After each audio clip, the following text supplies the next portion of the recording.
Merci de l'invitation. Merci à tous pour les quelques minutes d'attention que vous me consacrerez. C'est difficile de... Non, j'ai pas. C'est bien. Non, je crois que c'est celui-là. Voilà, là, normalement, je pense que vous devez m'entendre. Bon, qu'est-ce qu'on peut dire ? Alors, ça oblige à parler de soi, à dire pourquoi on s'intéresse à quelque chose et qu'est-ce qu'on fait, et d'essayer d'entrer un peu en résonance avec vos préoccupations. Pour moi, l'essentiel de mon travail, dans une première partie, on va dire, de mon existence professionnelle, était un travail d'économiste. J'étais très influencé par une phrase que j'avais entendue, jeune doctorant, par un collègue et ami prof de sciences économiques aux États-Unis, qui m'avait dit, alors c'est très dur de faire une phrase avec un accent propre quand on fait juste une phrase, mais ce qui ne veut pas dire que mon accent est bon par ailleurs si je faisais deux phrases. Mais il m'a dit, under $1 billion, you are not on the agenda. Si tu as un problème dont tu parles qui ne vaut pas $1 milliard pour la société, ton truc n'existe pas.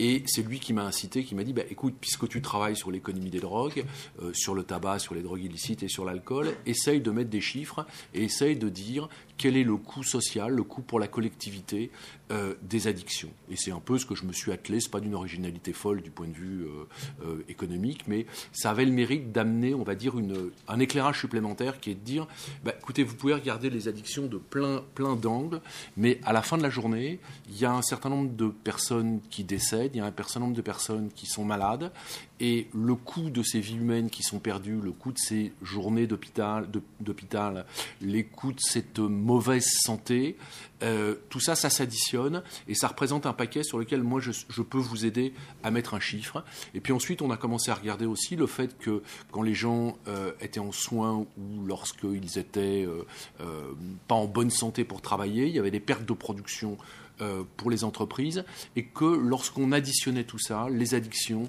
avaient un coût pour la collectivité qui était un coût tout à fait important. Alors qu'est-ce que l'alcool a de différent, et je ne vais pas vous assommer avec des chiffres aujourd'hui, mais qu'est-ce qu'il y a de spécifique dans la recherche sur les coûts en matière d'alcool ? Et là, je vais emprunter un chemin plus personnel, parce que les difficultés de ma recherche m'ont rappelé des difficultés qui m'ont sensibilisé au problème de l'alcool.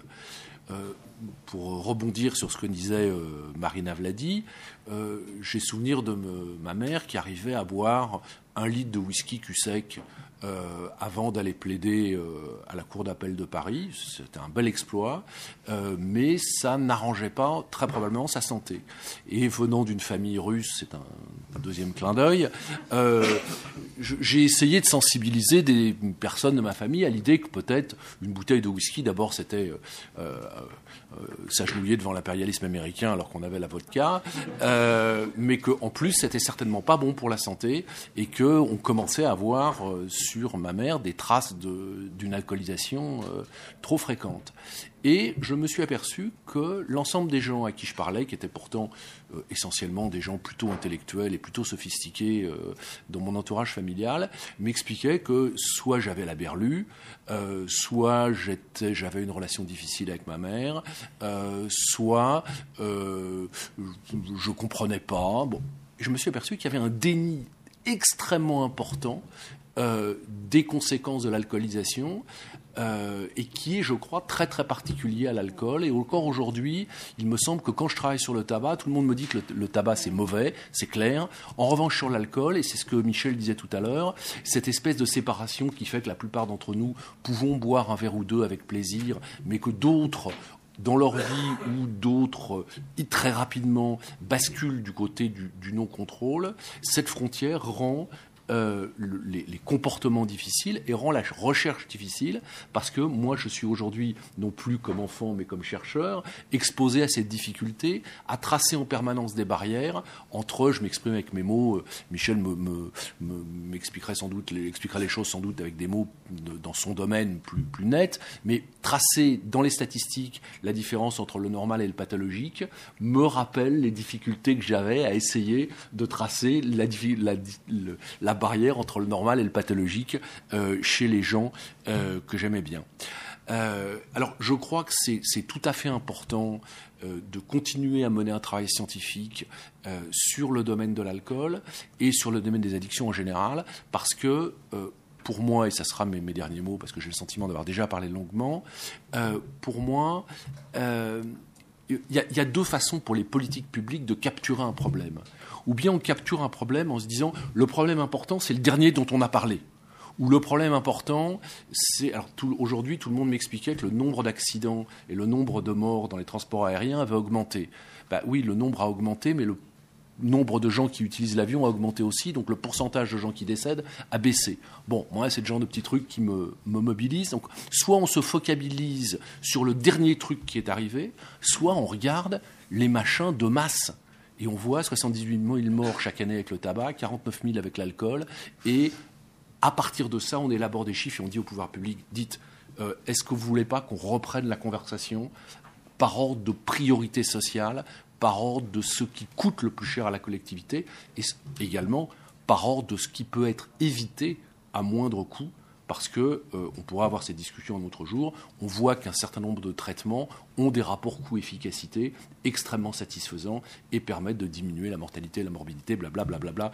Je vous ai assez parlé. Alors la bonne nouvelle, c'est, je vais terminer ce qu'a dit Michel, il y avait un travail que j'avais fait il y a quelques années qui chiffrait pour l'Office français des drogues et de la toxicomanie le coût social des drogues et notamment le coût de l'alcool. Et ce travail est actualisé par mes soins, si j'ose dire, pour l'OFDT. Ça apparaîtra dans les, je dirais, semaines qui viennent. Et bien évidemment, le coût que l'on va trouver, le coût social de l'alcool, sera plus important que celui qu'on avait trouvé il y a une dizaine d'années, pour deux raisons. D'abord, il y a des modifications de paramètres techniques, c'est-à-dire que la façon dont on calcule a un petit peu changé, mais surtout, et c'est ça qui est important, on a accès à des connaissances plus fines qui nous permettent d'aller chercher des conséquences du côté de la mortalité ou du côté de la morbidité ou du côté de l'addiction simple que hier nous n'étions pas capables de saisir et d'attraper et que nous convertissons en coût et qui contribuent à aligner le signal au rouge sur le coût social de l'alcool. Donc la suite au prochain épisode.